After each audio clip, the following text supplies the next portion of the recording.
A new study suggests that the antibodies a person develops for protection after a coronavirus infection may not last long, raising the prospect that a population's collective immunity to the disease would only be fleeting.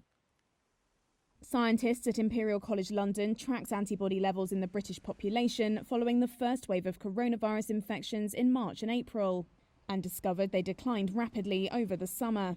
Graham Cook is a professor of infectious diseases at Imperial.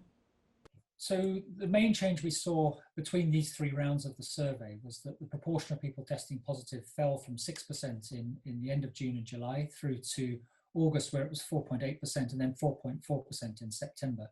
So although those changes sound quite small, because of the numbers of people involved, we can be pretty confident that this is a real change. But overall, it doesn't change the fact that actually 90% plus of the general population are still susceptible to infection. The news comes as much of the world is experiencing a second wave of infections, forcing local lockdowns and restrictions, and the Northern Hemisphere readies for winter. The colder weather means more people will be socialising and congregating indoors, where the risk of infection grows. The study has not yet been peer-reviewed. Natural immunity to the novel coronavirus is a complex and murky area as well.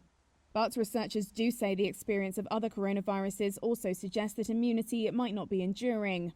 Those whose infection was confirmed with a gold standard PCR test had a less pronounced decline in antibodies, compared to people who had been asymptomatic and unaware of their original infection.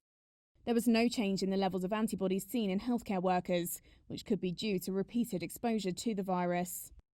Similar findings have been discovered in Germany, which showed the vast majority of people did not have antibodies even in coronavirus hotspots, and that antibodies might fade in those who do.